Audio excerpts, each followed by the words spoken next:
Hi guys, and today we're going to be talking about carbohydrates. So, let me start by asking you guys a question. Out of these food sources, which has the highest carbohydrate content? Two slices of bread, a can of Coke, or a small bowl of rice? Comment below. So, it is in fact a trick question.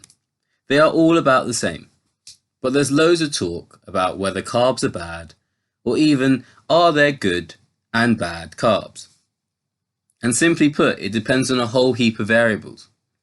To name a few, it depends on you, what you're about to do, and what you've eaten already. It can even be dependent on how sensitive your body is to carbohydrates. And when I say that, I mean in terms of insulin sensitivity.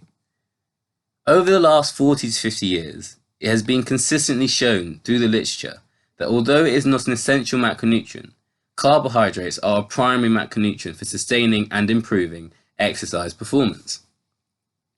Carbohydrate is a substrate efficiently metabolized by the body. It can be broken down rapidly to provide energy during periods of exercise and rest. So, what is a carbohydrate? We'll break it down into three main categories: monosaccharides, disaccharides, and polysaccharides. Note there's another subsection of oligosaccharides, but we won't worry about them today. So, first, monosaccharides. Mono meaning one, the simplest of the carbohydrates, simple sugars. And these are the building blocks of all the other types of carbohydrates. So fructose is a sugar found in fruit, glucose, most commonly known, and galactose. Next, talk about disaccharides. Di meaning two. So sucrose is the combination of glucose and fructose. Lactose is the combination of glucose and galactose. And maltose is the combination of glucose and glucose. Lastly, we're going to go on to the polysaccharide chain, so complex carbohydrates. These are high molecular weight carbohydrate molecules that contain many monosaccharide units, usually starch or forms of fiber. The major storage polysaccharides are glycogen in animals and starch in plants. In the average person, you can store about 800 to 2,000 calories. So, let's talk about digestion. During digestion, our bodies can break down these longer chains. We can use them as a source of energy. The way these chains are joined together has an effect on how your body will use it, depending on their bondage. So whether that's an alpha or a beta bond. But that's quite complex, and we won't worry about it today, guys. Next, we're going to go on to the GI, or the glycemic index. The GI index is a rating system for foods containing carbohydrates. It shows how quickly a food can affect your blood sugar levels when a food is consumed on its own. Carbohydrates with a high GI will raise your blood sugar quicker than that of a low GI food.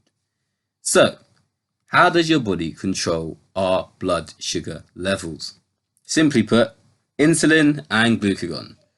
Both hormones working in synergy to maintain an optimum balance in the body. As blood sugar rises, insulin is released to aid in storage, converting glucose to glycogen. Then in the reverse situation, when blood sugar is low, glucagon is released to break down glycogen to glucose and to be used to restore blood sugar levels. If you guys want a video on this, I'd love to go into more detail about insulin resistance, for example. Let me know in the comments. So with all that said, what can you do before a big event to optimize carbohydrate intake for optimum performance? So there was a study done in 1960 that took muscle biopsies, and Astron proposed a plan to help athletes to be able to store more than what was deemed their maximum amount of glycogen before a race. This process became known as carbo loading, or carbohydrate loading. The actual message, in my opinion, has been lost because it's not as simple as just eating a large bowl of pasta before you train. According to Astron, when done correctly, it is indeed possible to increase the time it took to reach exhaustion with carbohydrate manipulation. So, for the first 3 days, the athlete should eat a high-fat and protein-rich diet to deprive the muscles of carbohydrates and increase the activity of glycogen synthase, an enzyme responsible for glycogen synthesis and storage. Athletes should then eat a high carbohydrate diet for the following 3 days as their training intensity decreases and tapers off. Next, fuel utilization during exercise. As exercise intensity increases, there's a progressive increase in carbohydrate utilization and a decrease in fat metabolism. Fats are the primary source for muscles during low intensity exercise, so that's less than 30% of your VO2 max. Whereas carbohydrates are the dominant fuel source during high intensity exercise. Note there's a third fuel source used for maximal intensity exercise. Again, comment below if you want me to do an energy system breakdown. So, with that in mind, I want you to consider that there is actually a cap on this. More isn't always better. Another study looked into the oxidation of exogenous carbohydrates, so that's just consuming carbohydrates during exercise. And this concluded that the more carbohydrates ingested, the more the oxidative rate increased, but only up to a point. 60 to 70 grams per hour of a single type of carbohydrate. This seemed to be the sweet spot, and the excess seems to just accumulate in the intestine, potentially reducing one's ability to obtain optimal performance. Note, I said a single source. Certain carbohydrates have different receptors.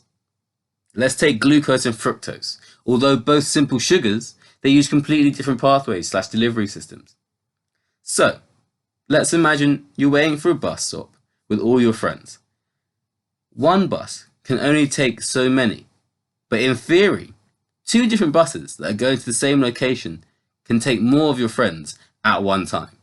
So potentially, mixing the source can lead to an increased uptake, providing more energy than a single source alone. Anyway, that's enough for today, guys. Comment what you want me to cover next, like, share, and subscribe.